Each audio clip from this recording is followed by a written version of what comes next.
Dalton, Riley, Wolves and Wagers. Just got to get one thing off my chest, Rye, and that's based off of the playoff series against the Nuggets last season. I think if Jaden and Nas play, now don't get me wrong, I don't think they're beating the Nuggets. I'm not going to be out here like Rashad McCants talking about his squad overseas thinking they could compete against the Nuggets. But I really do think that it could have went for sure the 6 games, if not 7, with Jaden and Nas. But big matchup tonight, need a dub. Let's jump right into the props, right? Yeah, and I'll touch on that point you just made quickly before that. I think it's a fantastic point because most Nuggets fans will tell you that the toughest out, even though the Wolves only won 1 game, they say the toughest out in that playoff run was the Wolves. Bruce Brown talked about Anthony Edwards being the toughest guy to guard, and he went up against Booker in the next series, So, I mean, I think that I agree that series would have been different, but we're going to move on from last year and get to this year, and we're excited for this matchup. I'm big on Anthony Edwards tonight. We both have him over 23.5. I think that's disrespectfully low after he averaged 31 in the playoffs. I get it's not the playoffs, but I mean, 23.5 points. Are you kidding me? So we're both going to be on that at minus 120. Ant is pretty much the only guy on my card outside of one other one later on.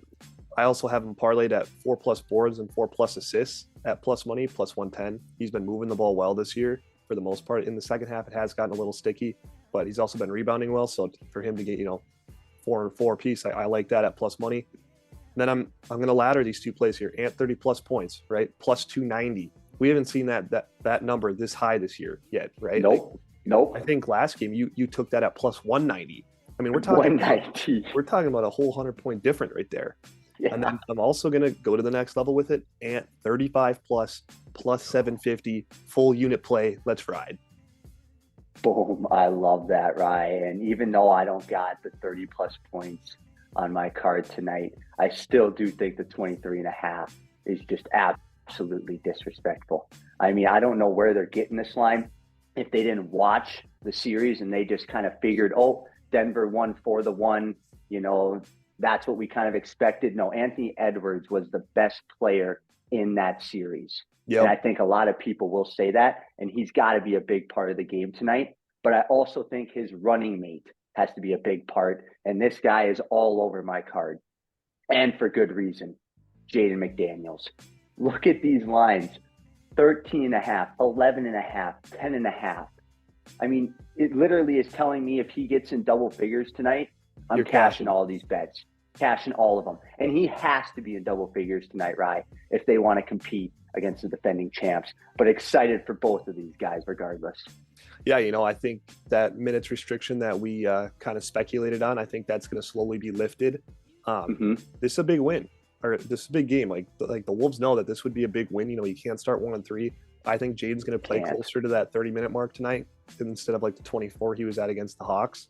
And like you said, he knocks down a couple threes, gets a couple mid-range layups. Like that's cashed right there, just on points. So I thought those numbers were low too. My last play is going to be Rudy over 11.5 boards, kind of going to the well here. Minus 104. I get Jokic is out there. He's going to be battling with the big fella, but he's cashed this in every game so far this year. So I'm not going to go any other way than that. Yeah, and I'm even starting to think about starting to even throw a unit on this myself, and even throwing a unit under rebounds for Cat at this point, because Rudy has been grabbing everything off of the glass. But I think that Rudy and Cat are going to play good enough tonight, and I think Ant is going to have a really, really good game, and Jaden's going to join him. So I'm going to take Wolves money line. The line was only, I think, minus 2.5, which isn't obviously as good as I want it to be, but still think the Wolves are going to come up with a big dub. But let's talk a little bit about the key to this game, Rye, so you can kind of start us off and we can kind of dig into this matchup. Yeah, I think for me on Denver's side of things, it's pretty medieval thinking, but it starts with Jokic. You got to contain him, right? He's going to be able to do everything because he's Nikola Jokic, but you can't let him have the world, right? Like you got to just take the punches and throw some back. And I think that comes down to Anthony Edwards, right? Like just like in that playoff series, the reason he was so explosive scoring, yes, the tough shot making was there, but it's also because there's really no rim deterrence. And now that's no disrespect to like Jokic, because I do think he is a good defender. Like he's not like in years past where he was kind of a traffic cone out there.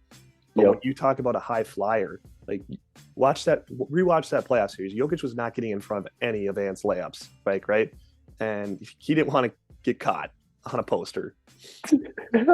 Yeah, and that's another thing is I think we just got to make shots tonight. That plain and simple. Especially when I was looking at some of these lines for the Nuggets, like MPJ's lines were pretty low. Joker's lines are pretty low. Jamal's lines are pretty low. I think they're going to come out and they're going to make shots. That's what they do. They played together for now 2 to 3 years.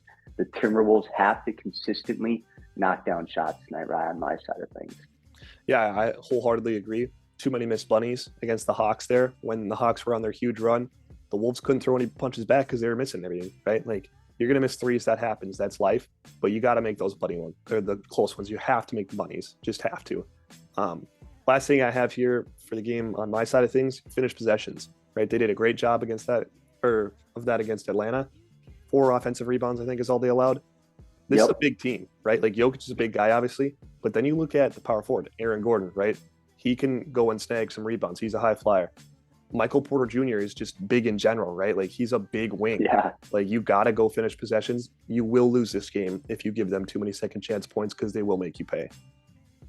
Yeah, and just kind of the last small thing before we close out this episode is based off of what you were saying is the size, the length that kind of Denver brings. I think Mike Conley might be at a little bit of a disadvantage tonight. So hopefully Milton can step up. Hopefully Nah can step up and play some really quality minutes, especially on the defensive side.